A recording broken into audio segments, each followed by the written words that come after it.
Hola gente, bienvenidos a mi canal Bernabé Hijo de Consolación.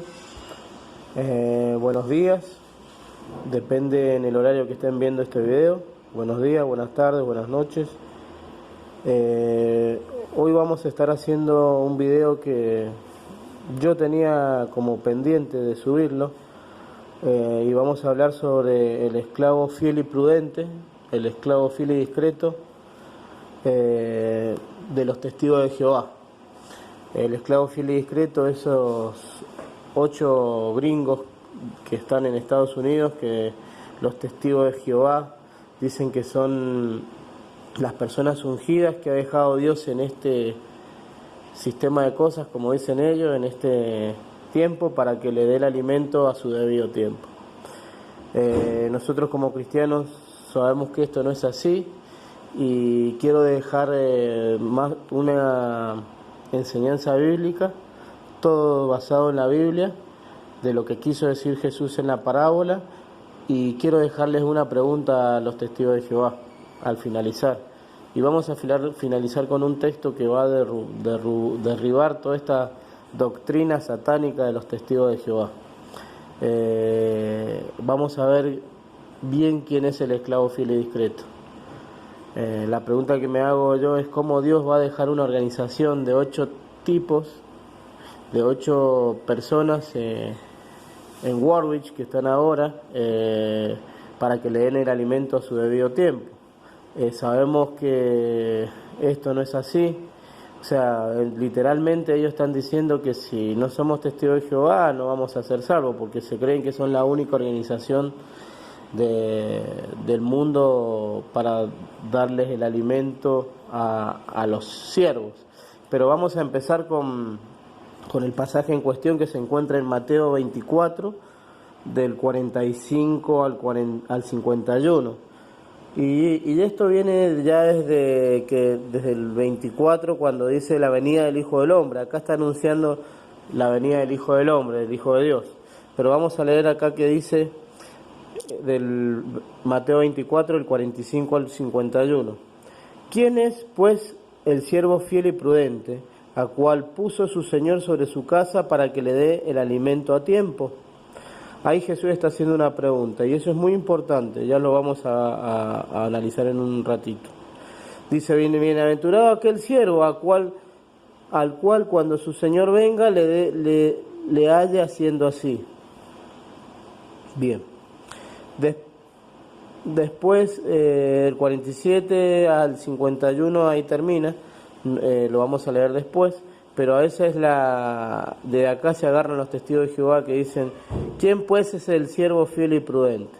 Pero hay que entender esta parábola, que si nosotros leemos un poquito más adelante, Jesús está hablando de, si nos vamos desde el Mateo 24, el 40, dice: entonces estarán 2 en el campo, uno será tomado y el otro será dejado. El 41 dice: 2 mujeres estarán moliendo en un molino, la una será tomada y la otra será dejada. Velad pues, porque no sabemos a qué hora ha de venir vuestro Señor. El 43 dice: pero sabed esto, que si el padre de familia supiese a qué hora el ladrón habría de venir, velaría y no dejaría minar su casa. Por tanto, también vosotros estad preparados, porque el Hijo del Hombre vendrá a la hora que no pensáis. Acá, si vemos el contexto, está hablando de la venida del Hijo del Hombre, de cómo debemos estar preparados, cómo debemos velar sobre eso. O sea que, y después acá en el 45 Jesús hace la pregunta que es importante: ¿quién es pues el siervo fiel y prudente, cual puso su Señor sobre su casa para que le dé el alimento a tiempo?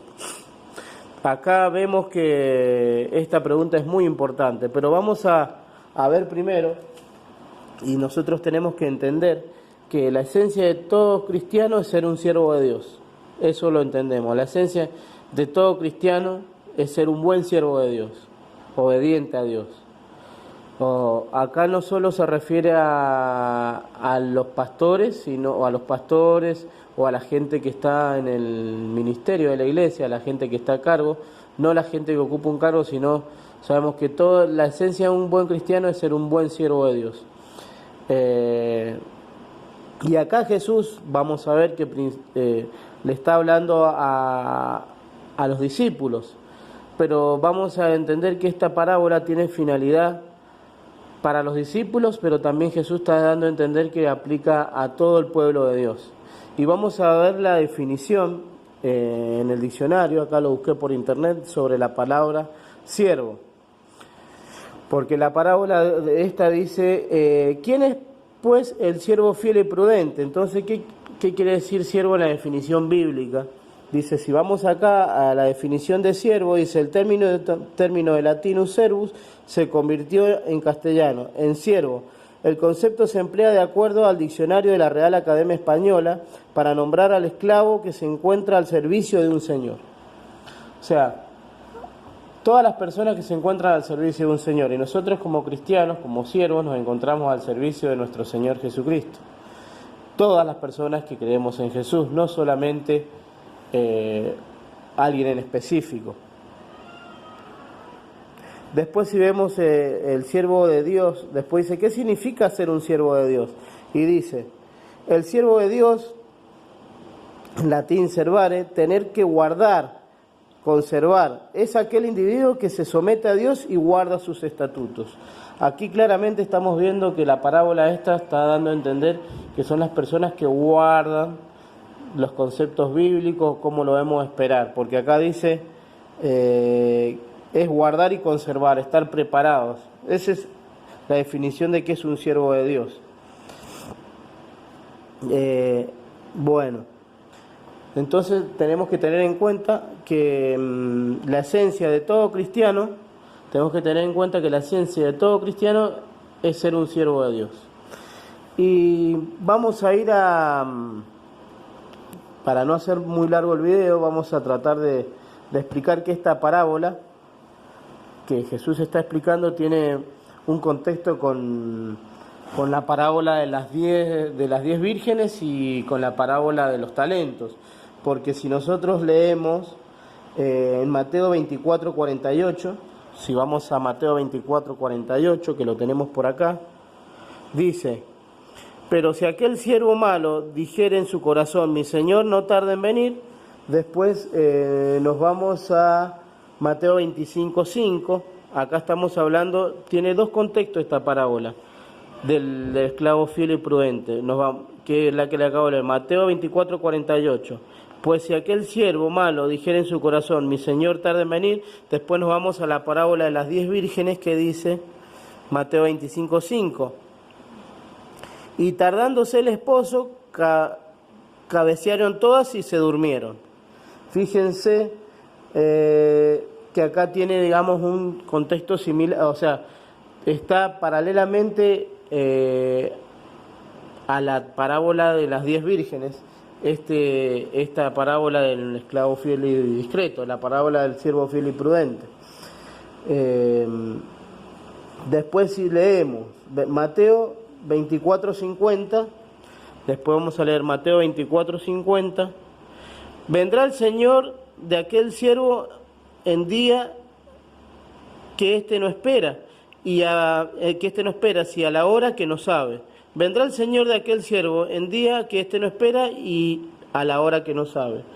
Si leemos el contexto en la parábola de las 10 vírgenes en Mateo 25:13, dice lo mismo: velad, pues que no sabemos el día ni la hora en que el Hijo del Hombre ha de venir. Bien, entonces, después vamos a la segunda parte de esta parábola del esclavo fiel y prudente. Vamos a Mateo 24:45. Vamos acá primero a Mateo 24:45. Dice: ¿quién es pues el siervo fiel y prudente a cual puso su Señor sobre su casa para que les dé el alimento a tiempo? Si nosotros nos vamos al contexto de la parábola de las 10 vírgenes, dice en Mateo 25:21 al 23. Vamos a ir. Nos vamos a la parábola de los talentos acá.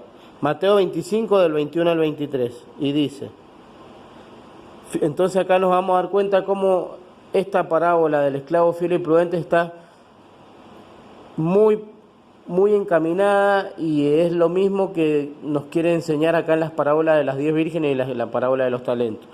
Vamos a ver Mateo 25, del 21 al 23. Y su señor dijo: bien, buen siervo fiel, sobre poco has sido fiel y sobre mucho te pondré entre el gozo de tu señor. Llegando también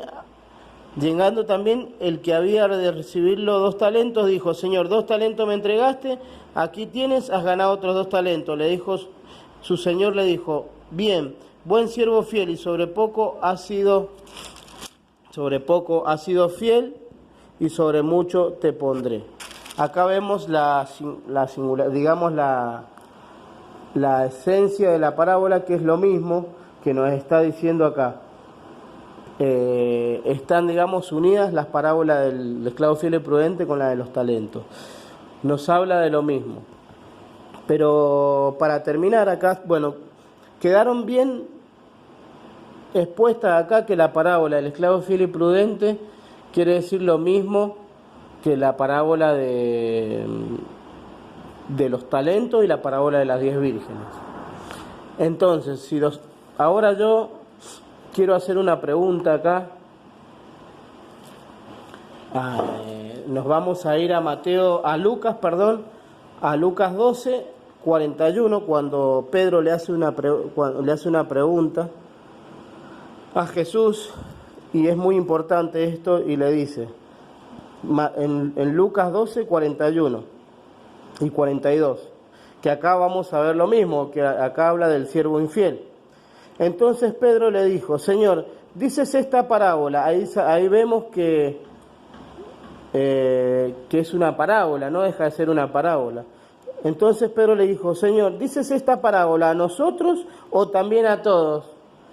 Y en el 42 dijo Jesús, y dijo el Señor: ¿quién es el mayordomo fiel y prudente, al cual su Señor pondrá sobre su casa para que a tiempo le dé su ración?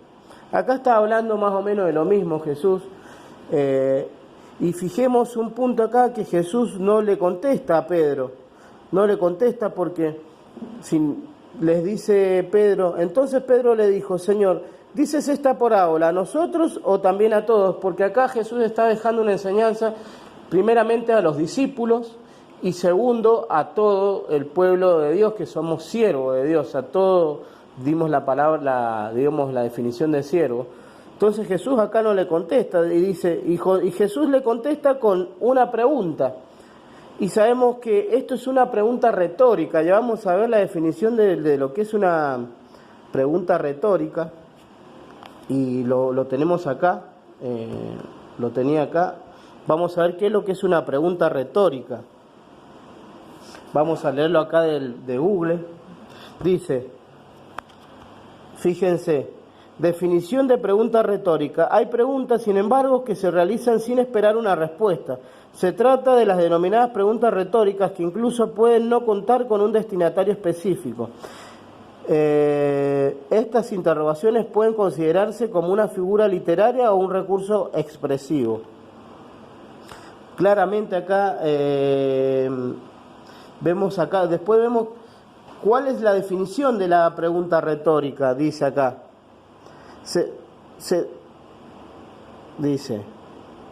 se trata de una pregunta que se formula sin esperar respuesta, con la finalidad de reforzar o reafirmar el propio punto de vista, al mismo tiempo que incentiva al oyente a reflexionar sobre el asunto o que adopte un cambio en su conducta. Claramente acá Jesús le hizo esta pregunta retórica para eso, para que el pueblo de Dios reflexione sobre cómo debemos esperar al Señor cuando venga.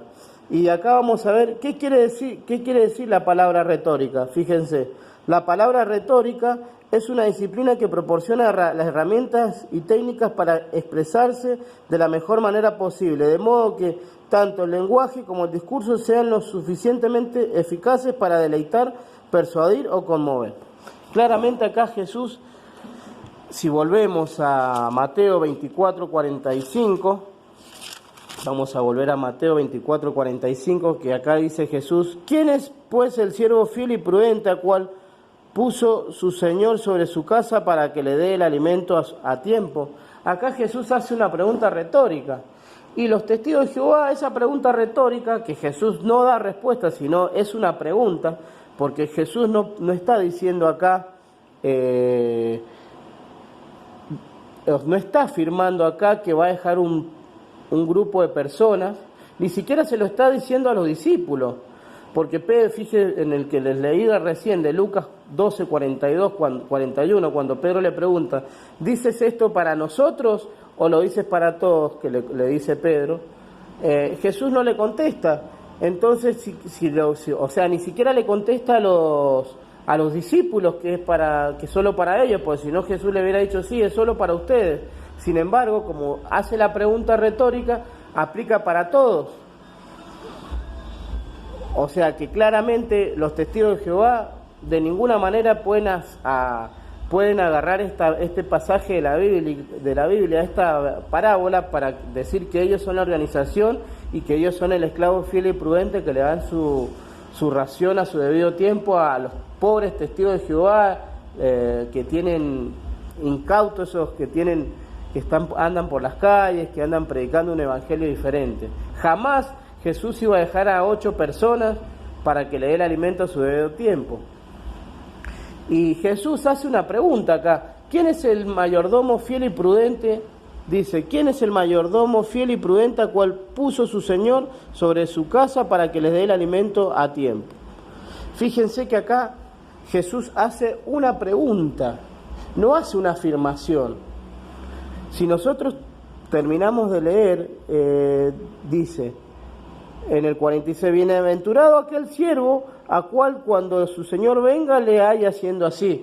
O sea, Jesús le dice, bienaventurado aquel siervo a cual su Señor venga lo haya haciendo así. Sabemos que la esencia de un buen cristiano es ser un siervo de Dios. Y la esencia es la fidelidad a la espera de su segunda venida. Eso es lo que Jesús estaba diciendo en esta parábola del esclavo fiel y discreto. Pero para terminar voy a dejar un versículo bíblico y 2 preguntas para los testigos de Jehová. Primero voy a hacer una pregunta. Si nosotros aquí dejamos demostrado que ellos no son el pueblo de Dios, pero si no son el pueblo de Dios, quiero hacerles esta pregunta. Desde el año 100, que murió el último discípulo, que murieron los últimos discípulos de Jesús, hasta el 1870, donde aparecen los testigos de Jehová, ¿dónde estuvo el esclavo fiel y discreto?